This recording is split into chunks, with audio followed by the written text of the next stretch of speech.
आज कांग्रेस अध्यक्षा श्रीमती सोनिया गांधी जी और राहुल गांधी जी के नेतृत्व में पार्टी के सभी महासचिवगण, अलग अलग प्रदेशों के प्रभारीगण, प्रदेश कांग्रेस कमेटी के अध्यक्षगण की एक लंबी बैठक हुई। उस बैठक का केवल सार मैं आपको बताऊंगा। बैठक में सर्वसम्मति से 3 बड़े निर्णय लिए गए। पहला निर्णय, एक विशाल कांग्रेस पार्टी का सदस्यता अभियान प्रिंटेड फॉर्म्स और डिजिटल दोनों के माध्यम से 1 नवंबर 2021 से 31 मार्च 2022 तक चलाया जाएगा। ये निर्णय भी लिया गया कि हर वार्ड, हर गांव, हर मोहल्ले के अंदर कांग्रेस के नेतागण कांग्रेस की सदस्यता फॉर्म को लेकर जाएंगे और ज्यादा से ज्यादा जनमानस को कांग्रेस से जोड़ेंगे।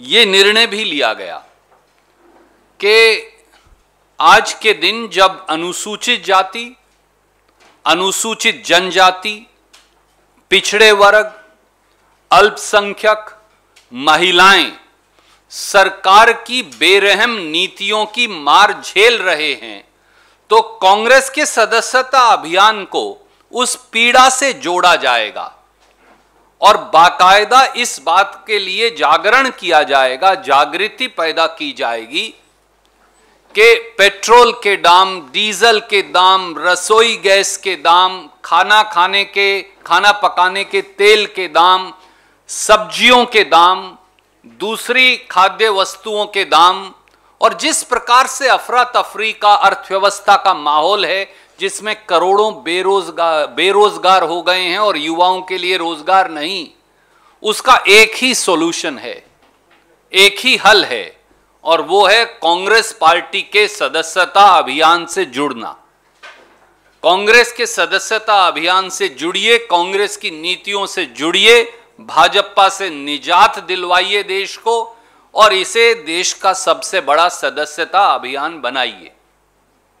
दूसरा पहलू, जिस प्रकार का नफरत, बंटवारे और एक दूसरे को लगातार छीछा लेदर करने, वो सोशल मीडिया हो जहां मीडिया के साथियों को भी सही बात कहने से गंदी गालियां दी जाती हैं, वो सामाजिक ताना बाना हो जहां एक हिंदुस्तान के एक बॉलर को उसके धर्म के आधार पर प्रताड़ित किया जाता है, वो आम जनमानस हो, अगर वो मोदी जी या भाजपा की नीति पर सवाल खड़ा कर देगा तो उस पर एफआईआर दर्ज करवा महीनों तक जेल के अंदर ठूस दिया जाता है।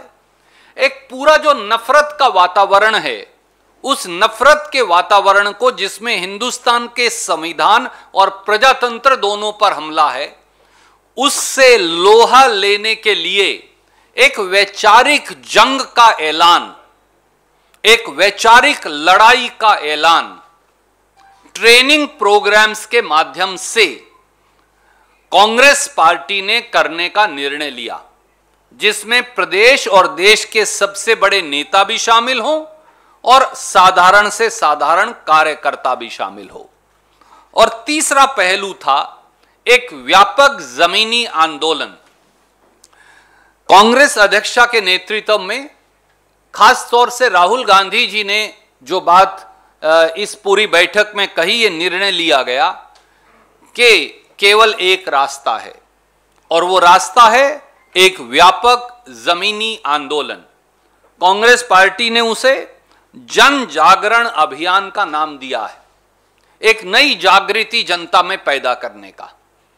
और 14 नवंबर से लेकर 29 नवंबर 2021 तक पहला चरण इसका हमने लागू करने का निर्णय किया है। दूसरे चरण की घोषणा बाद में करेंगे और उसमें इन सब बातों पर लेकर डूबती अर्थव्यवस्था, जाती नौकरियां, कटती तनख्वाहें, बंद होते उद्योग, लुटते छोटे छोटे दुकानदारों के धंधे, पेट्रोल, डीजल, गैस आम जनमानस की पहुंच से बाहर, खाना पकाने के तेल से लेकर खाना खाने की सब वस्तुएं आम आदमी के बजट से बाहर, इन सब को लेकर एक व्यापक जन जागरण आंदोलन की शुरुआत करने का आह्वान किया और जिसमें सब लोग हिस्सा लेंगे। आखिर में कांग्रेस पार्टी की इस विशेष बैठक ने, जिसमें पूरे देश के नुमाइंदे थे, उन्होंने यह स्वीकार किया कि आज भाजपा आरएसएस का नफरत और बंटवारे का एजेंडा जो है, उससे भारत का प्रजातंत्र खतरे में है। मैं फिर दोहराऊंगा, इस बैठक ने यह स्वीकार किया कि भारत का प्रजातंत्र और भारत के संवैधानिक मूल्य, भाजपा आरएसएस ने संविधान पर भी हमला बोला है और प्रजातंत्र पर भी हमला बोला है और भारत मां को जख्म दिए हैं, भारत मां के बच्चों को जख्म दिए हैं जो नासूर बन गए हैं। और इन जख्मों को भरने के लिए जो हमारी भारतीय संस्कृति का वसुधैव कुटुंबकम, जो हमारा पुराना सिद्धांत है प्रेम और भाईचारे का, उसके लिए भी निर्णायक लड़ाई लड़नी पड़ेगी। यह इस बैठक का सार था। इससे पहले कि मैं आपके प्रश्न लूं, हम एक बहुत सनसनीखेज दूसरी बात और आपके बीच में लेकर आए हैं। अक्सर हम एक विषय से दूसरे विषय को नहीं जोड़ते, पर आज एक विशेष दिन है।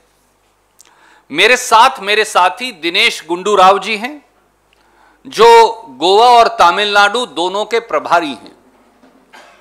और कल शाम को एक टेलीविजन चैनल के माध्यम से महामहिम के राज्यपाल के पद पर बैठे, भाजपा द्वारा, प्रधानमंत्री जी द्वारा, गृह मंत्रालय द्वारा मनोनीत राज्यपाल के पद पर बैठे श्री सत्यपाल मलिक जी ने जो एक सनसनीखेज खुलासा किया है, उससे खूब खाऊंगा और खूब खिलाऊंगा, यह भाजपा की नीति है, उसकी पोल खुल गई है।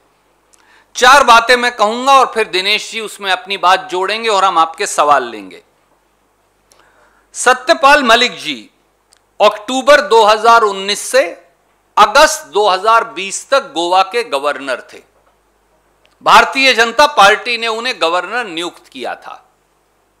जो उन्होंने कहा, पहले मैं कोट अनकोट में आपको पढ़कर बताऊंगा और फिर तीन बातें उससे जोड़ूंगा। उन्होंने कहा, there was corruption, and I quote, there was corruption in everything the Goa government did. Its plan on door-to-door distribution of ration during COVID was impossible. It was done on the insistence of a company that paid money. I was asked by people, including those in opposition, to investigate the matter. I probed the matter and informed the Prime Minister. The PM asked the same people who were behind the plan about the allegation. It is obvious those involved will not accept what they did. In the end, I was removed and the CM was retained. साथियों, राज्यपाल के संवैधानिक पद पर बैठे एक व्यक्ति ने न केवल गोवा के भाजपा के मुख्यमंत्री बल्कि देश के प्रधानमंत्री की भूमिका को ही संदेह नहीं, शायद सच्चाई के इल्जामों के कटघरे में लाकर खड़ा कर दिया है। तीन बड़ी बात उन्होंने कही। पहली, उन्होंने कहा कि डोर टू डोर डिलीवरी पर बैन लगा दिया गया कोरोना के दौरान गोवा में बीजेपी की सरकार के द्वारा, वहां के मुख्यमंत्री सावंत साहब के द्वारा, और सारा ठेका एक विशेष कंपनी को दिया जिससे रिश्वत ली गई।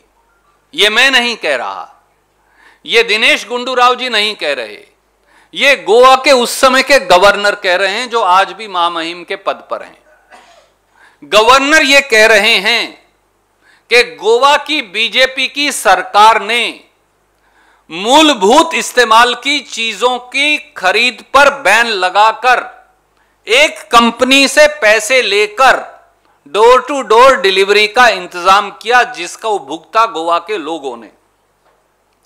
दूसरी बात, गवर्नर ये कहते हैं कि उन्होंने बार बार कहा कि अगर यहां से आप माइनिंग के ट्रक्स निकालेंगे तो गोवा में कोरोना फैलने का और ज्यादा अधिक चांस है, गोवा के लोगों की जिंदगी खतरे में पड़ेगी।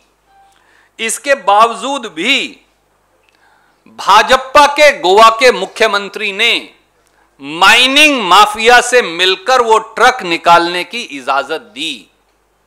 नतीजा क्या है?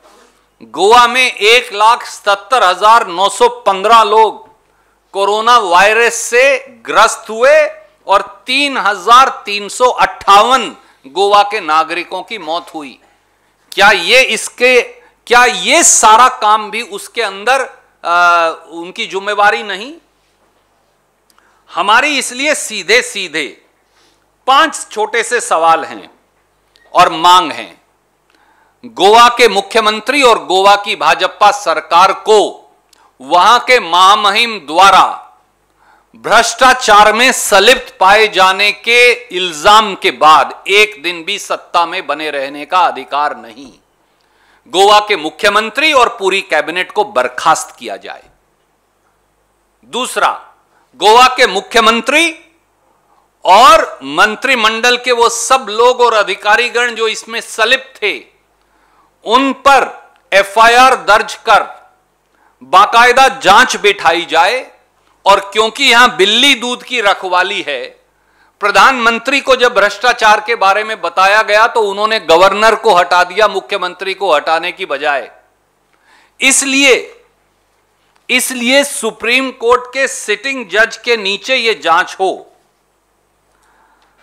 तीसरा, ईडी, एसएफआईओ और सीबीआई की एक पैरेलल जांच भी गोवा के मुख्यमंत्री और भाजपा सरकार के लोगों के खिलाफ खोली जाए। चौथा, देश के प्रधानमंत्री जवाब दें।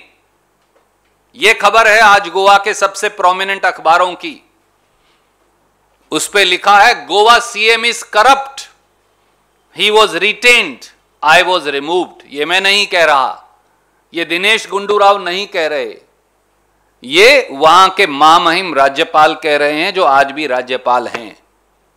तो ऐसे में प्रधानमंत्री की भूमिका अब सीधे सीधे उस पर उंगली उठी है।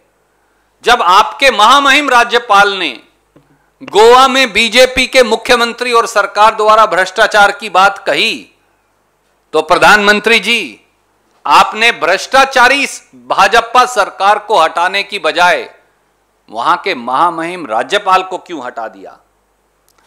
और सच यह है कि गोवा जैसे दूसरे प्रदेशों में भी डबल इंजन की सरकारें अब डबल भ्रष्टाचार की सरकारें बन गई हैं।